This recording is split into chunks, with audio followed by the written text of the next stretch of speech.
Welcome everyone. I'm Ashanthi Abaysekara, and I'll be your host for this podcast session. Abaysekara recently hosted a conference titled Housing for All, the Role of Competition Policy in Construction. This event was a double panel session and was based on the study of the impact of anti-competitive trade practices in construction on housing for the poor in South Asia.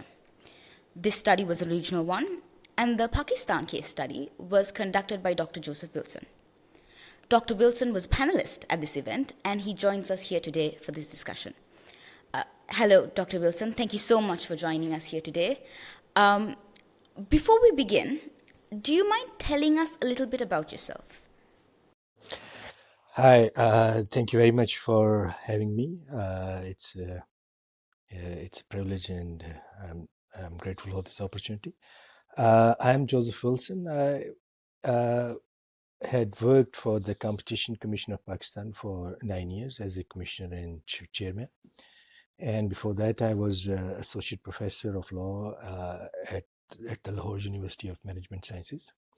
And while I was at LUMS, I had the opportunity to visit your lovely country a few times. I was part of a research team with Learn Asia, and did a few projects there. And the one thing that I should come back, I would revert, is that I love doing shopping at Odell. The shop, yeah, and used to buy clothes for my kids. One thing that I really admired about Sri Lanka is their law that all exports, a certain percentage has to be sold in the local market, which I think is very important. So yeah, so brief discussion, brief introduction of myself. I have worked at the Commission for 9 years, and I have expertise. My focus has been on competition law. Okay, so it's safe to say you're a bit of a competition expert then. I wouldn't say that, but I'm a student of competition law. So this has always been a field of interest for you then? Not really. It was a happenstance. My interest was in aviation law, and I did my master's in air and space law from McGill University. And my supervisor encouraged me to do a PhD, and I did my thesis actually on telecom regulation, space law related satellites. And I tried to develop on my master's thesis, and every time I come up with some idea, it eventually becomes non-viable, unviable. It doesn't seems like that it will fly. And one day I was just sitting in my professor's office, and there was a pile of mail there, and there was this one, a little journal which is called GCR, Global Competition Review. And I picked up that just as a curiosity and read it, and it was all about, this was way back in late 90s, 2000, we are talking about like 24 years ago. So merger control was an issue of international merger control, like, multinationals merging in different countries, and they had to get approval from different jurisdictions, and there was all a discord, and there was no understanding on how to resolve that. So there were like 10, 12 articles on merger control, and I read those, and I thought, this is interesting. And I started thinking about that, and that's how I come into competition law. And I eventually wrote a book on globalization and national merger control laws and then that's how I came in the competition field. Fascinating, Dr. Wilson. It's such a lovely story. Now, let's just dive into the discussion a bit, right? So, the shortage of affordable housing, right? It's an issue that plagues a lot of countries, and especially in our region, right? Do you mind telling me how severe of an issue housing affordability is in Pakistan?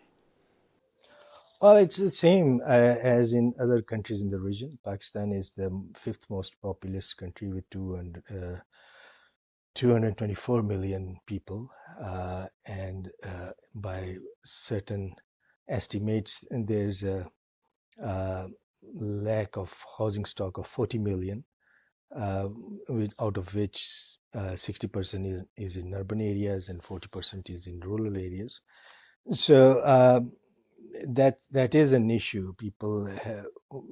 It's not only the lack of that, and because of that, people are living in overcrowded houses. One room, two room house with seven people, eight people. So that's a problem there. Okay. So, can I ask you, could you maybe give us a little bit of background into the state of housing policy in Pakistan, if you don't mind? Well, Pakistan, as you know, was crafted, was created out of India in 1947. And in 1947, there were a lot of migration, people moving from India to the Muslim population moving from India to Pakistan, newly created Pakistan. And similarly, people from non-Muslims moving from Pakistan uh, to to India.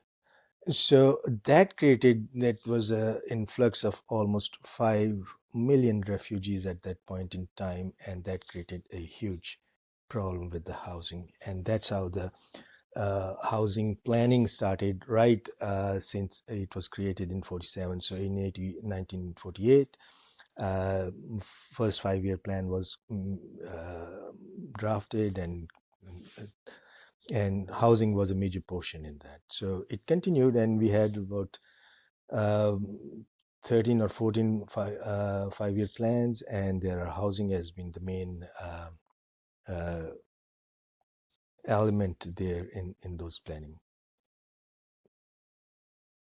Okay. And Right. what about the state of housing policy today? Has the 5-year Well, plans helped, been successful?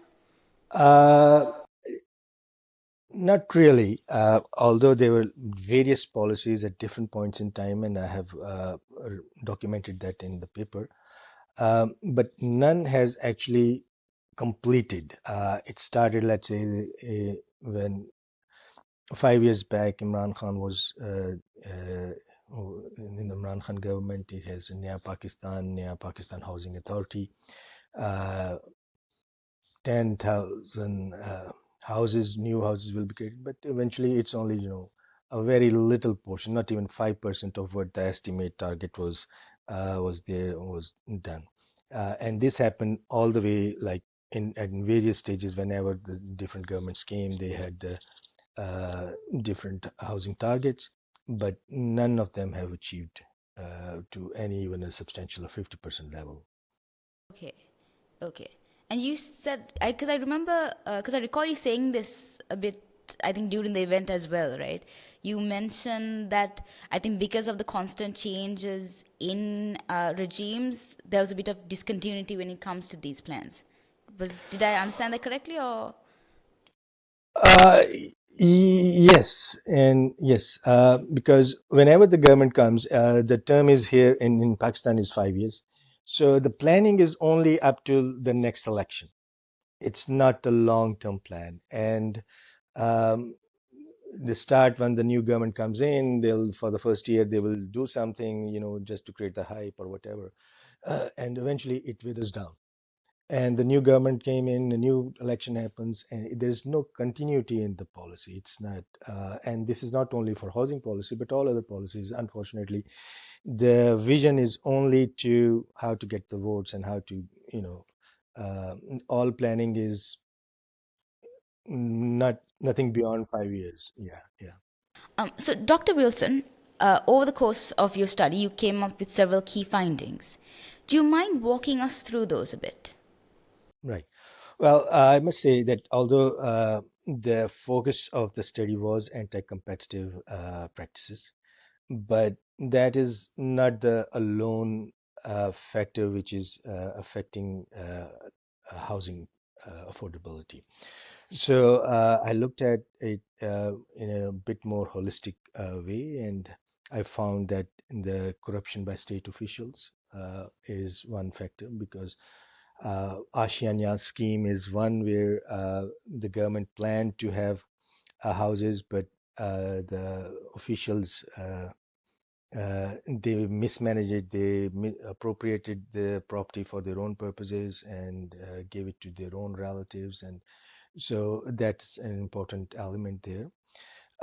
Inefficient regulatory oversight by development authorities. So, for example, somebody wants to develop a housing scheme. It will take number of years to get the approval, and by the time the cost goes up.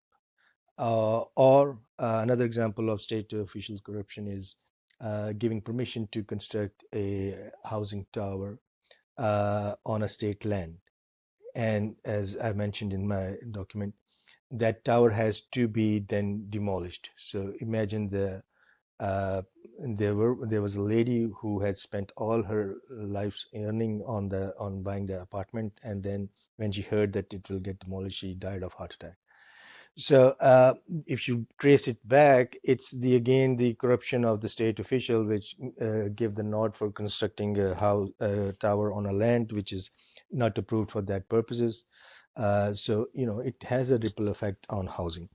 Then supply chain abuses is also important.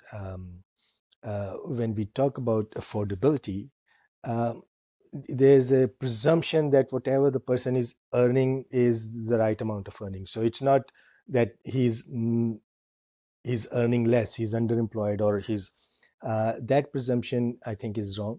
Apart from the fact that things are expensive otherwise, the fact that you're not getting paid that much is also a factor that needs to be taken into account. So I looked into the unfortunate practice of bonded labor in the brick industry in Pakistan, which is the modern day slavery. Uh, some of it is in Sri Lanka, India, and Bangladesh as well. So that is also important to look that it impacts the affordability, because if the government has set a minimum wage and you are paying half of it to the laborers, obviously their affordability is not going, they're not able to go. Then there are laws and policies which distort competition, give preference to certain businesses to over other businesses. So it creates un, uh, it distorts the level playing field, and that needs to be looked into account. International trade policies, dumping by Chinese firms on floor tiles, sanitary fittings that hurt the local industry and put people out of jobs. And then obviously the anti-competitive practices by uh, in construction materials, for example, cement, endemic cartelization. Since it was privatized in 1991, the cement industry, it's been there. So there are a number of factors, not just the anti-competitive practices, but the whole picture is there too, that distorts and affects the affordability of people for housing. So, Dr. Wilson, you mentioned laws and policies that distort competition, right? Could you maybe elaborate a bit on what those policies are? Well, if, for example,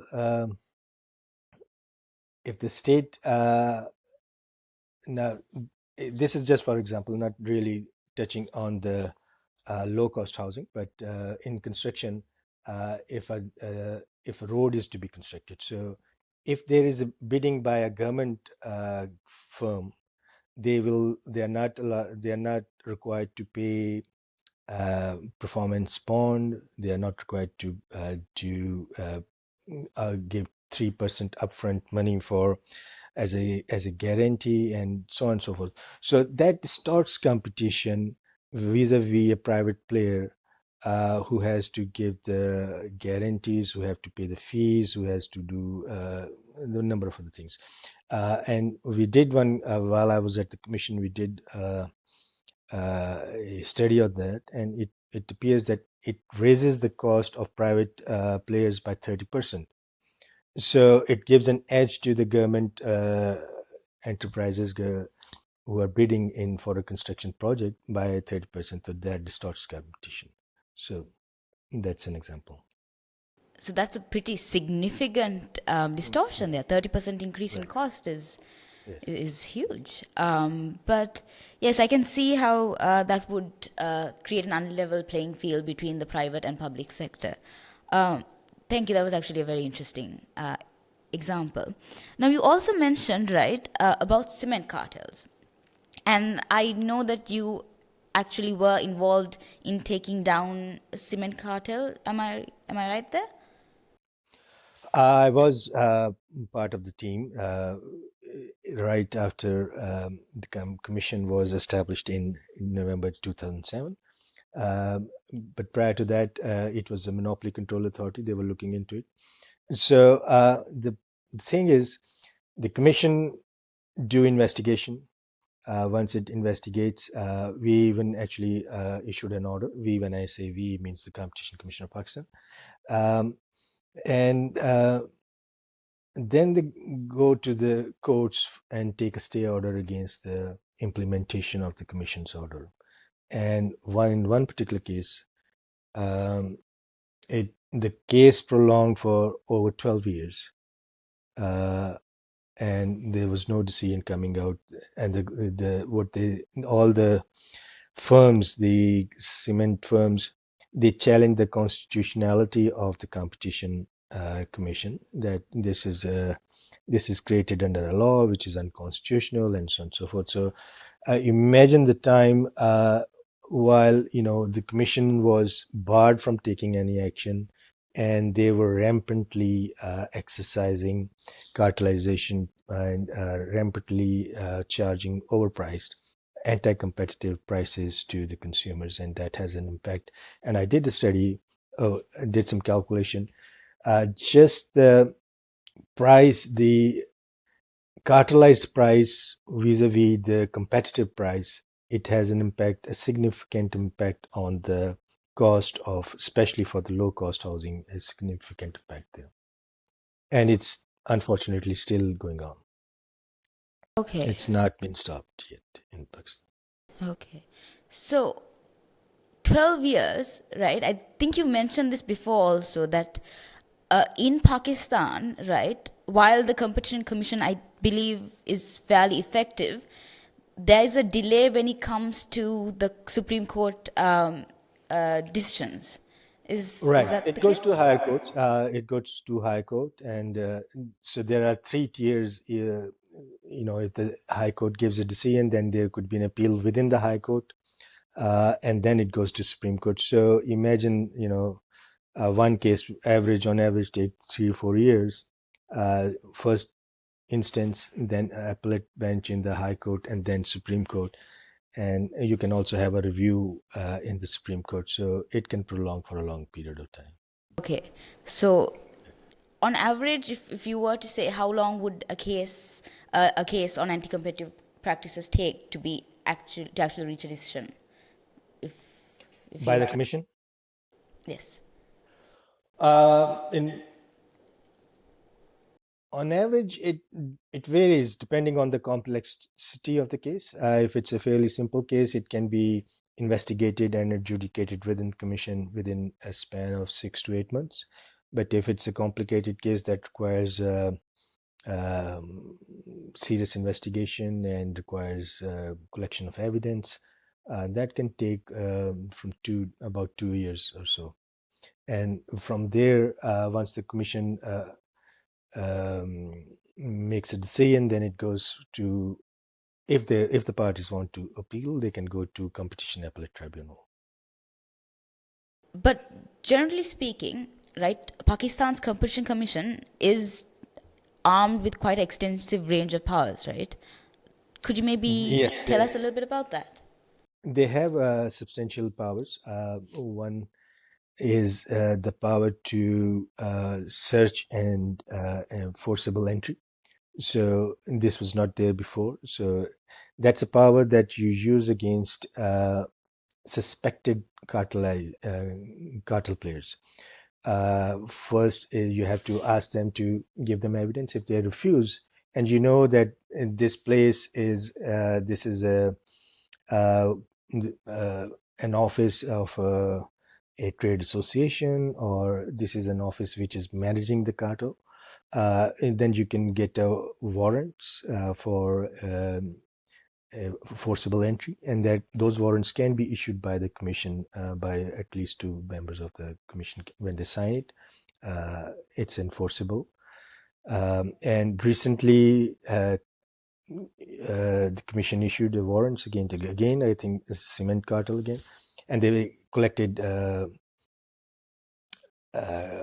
computer hard disks. They took into they confiscated the phones. So electronic data, hard um, or any data in any kind, even paper or electronic, they can collect that. That's a significant power, yes.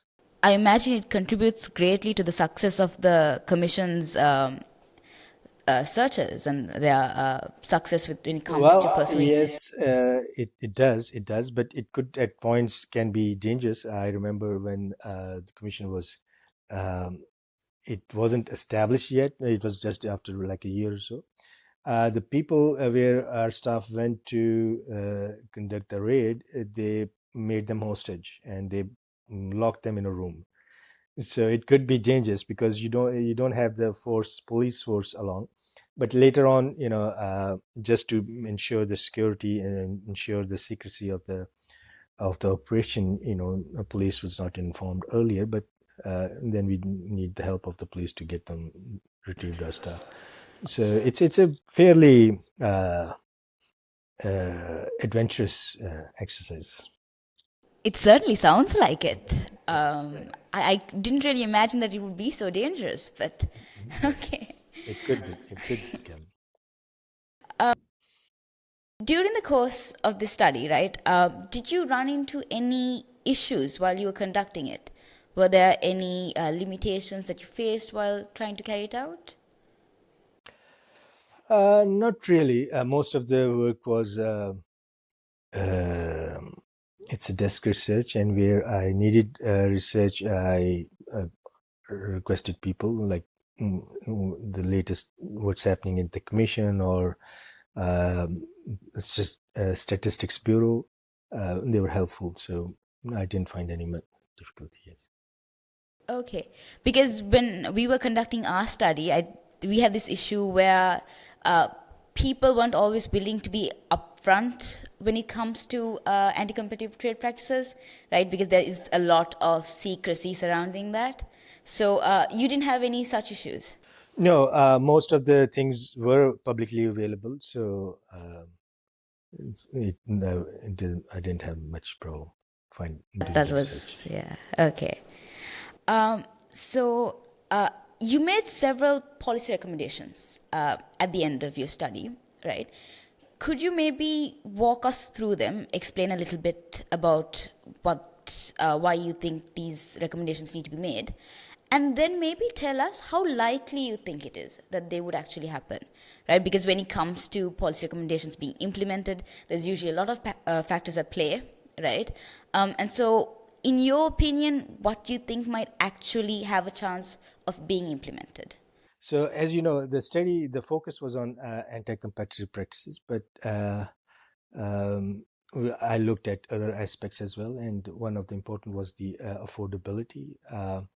And there was an underlying presumption that we're only talking about affording a house as in like purchasing a house. It's not when you talk about housing, it could be a rented house. So I looked at the rent laws, and recently the rent laws are shifting there are changes in the rent laws which are making it more difficult for the tenants. They are giving provisions to the landlords to um, increase the rent every year by 10%, which is a significant amount. And I looked into that and made a recommendation that this should be uh, reverted back in a position that that was there before. The rent laws were made as a protection for tenants, but now the rent laws are more as a protection for landlords. So that's a change that needs to be um, returned or reverted back. Cartelization, of course, these cartels needs to be busted. And then I said that trade policies, anti-dumping, which is taking place in the state of Pakistan, should take more stringent measures to prevent those anti-dumping practices. We talked about, I gave you example of bonded labor, that modern day slavery that should be eradicated. So these are the few recommendations. To the extent that how feasible they are, I think if there's a political will, it can be done. There are certain things, it's not very difficult thing like making rent laws more uh, favorable for the tenant vis-a-vis the landlord. Bonded labor is something, the laws are there for some reason. I fail to understand and need to look into more that why this bonded labor, even the government knows, everyone knows it's still been practiced. Again, there's an issue of political will to eradicate that, and that can be done. Cartelization is something because here we are talking about uh, people with deep pockets, cement manufacturers, and there you need to have, again, assistance from all institutions, the courts, the government, the executive, all these people need to come in and work together to eradicate that. So they are viable, they are doable recommendations. So you said they are viable contingent on there being political will. Do Yes, you, in your opinion, is there room for this to happen, politically speaking? it's possible. Somebody, in the government comes and feels have a um, soft spot for poor people and look into these things. But I think the fact, for example, Advocata put this policy brief out, it raises an issue. Sometimes international organizations pick it up, and then they will make it a conditionality for doing business with the country, that you do these things and then we will give you loan or we'll do this for you. So the fact that it's out there, the issue is highlighted, and uh, I'll keep my fingers crossed that somebody will act on it. But yes, So you are optimistic then? yes. Okay. Well, thank you so much, Wilson, both for joining us at the event. I don't know if I told you this, but you were a wonderful panelist to have, and we are so grateful that you joined us for the event and for joining us here today as well. It was a very long study, right? If you recall, it's been a year and a half almost, right? And I want to say that I'm very grateful for your cooperation and for your participation in this study, right? Because you contributed greatly to this study, and we're so glad to have you join us for it. So thank you. Thank you very much, and thank you very much to you and to Advocata, Mr. Fernando, and entire team. It was a good opportunity. It's a learning experience, and I was hoping, next time if there is an event, I'll be there present in person and do my shopping at Odell as well. And uh, but yes, thank you so much. It's been a privilege and honor to work with you, Advocata. You have an open invitation. Anytime you want to come and join us, we'd be more than happy to have you. So please. Thank you so much. And thank you to our viewers for tuning into this discussion. As Dr. Wilson mentioned, the policy briefs for the study are out. You can check them on our website. Both the Sri Lankan and Pakistan policy briefs are on the website, so please go and look at them. And you can also watch the event. We have it on our YouTube channels, as well as this discussion and the discussion with our other regional partners up on our YouTube channel. So please do tune in and watch those as well. Thank you, and we'll see you again soon. If you are interested in seeing more content like this, don't forget to like, subscribe, and follow Advocata on all social media platforms to never miss out on our latest content. Consider supporting Advocata by becoming an individual subscriber. Gain access to our weekday media monitoring of economic news, exclusive Advocata events, and more. To learn more, visit us at support.advocata.org.